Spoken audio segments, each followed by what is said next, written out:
With Jerry this time. Susan Butler of Urbana asks, will you support the Ryan budget proposal? If not, why? I would support the Ryan budget in concept. There's some tweaks that I think that I would want to do to it, but in concept, he was right on. I mean, we can't spend money we don't have. Thank you.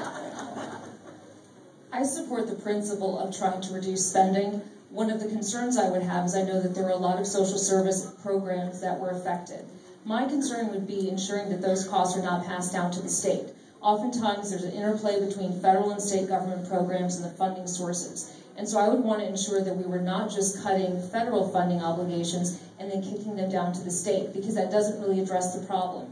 And the reality is there are people who are going to need these sorts of resources, and if we just cut it at the federal level and push it down to the states without providing proper resources, we haven't really solved anything at all.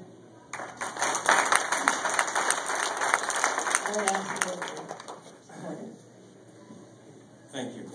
Next, for Rodney, starting with Rodney, via Twitter, the Lowdown asks, when is it appropriate to increase tax rates? That's a pseudonym or whatever. Like how big? Like gorgeous. When is it okay to raise taxes? When is it appropriate to increase tax rates? When is it appropriate to increase tax rates? Marginal tax rates? No. Okay.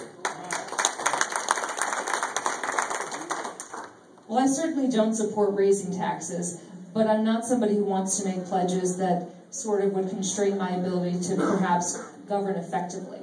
If, for example, our nation was faced with a natural disaster, or if our military spending and budget required it, I wouldn't want to preclude the ability to raise taxes. But my inclination would always be to look to find ways of reducing spending, because I think that's always preferable to raising taxes. But I'm not somebody who likes to make across-the-board pledges, because I think it sometimes hampers your ability to operate responsibly in the future.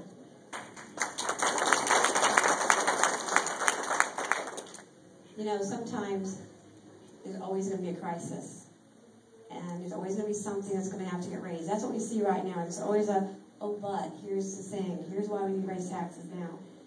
In the future, maybe that concept is going to be good, but right now, absolutely not. We've got to stop raising taxes. We've got to stop picking people apart and making, because you're over here, you get more tax than this person does. It has to be just across the board, an absolute no taxes right now. Go back to reducing the budget, the way we talked about earlier, get the fat out, and that's where you're going to start finding some of your money.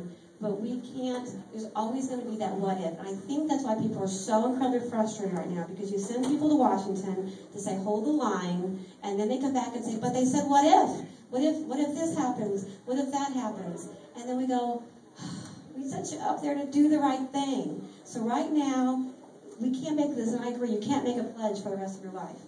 But right now, it is an absolute no new taxes.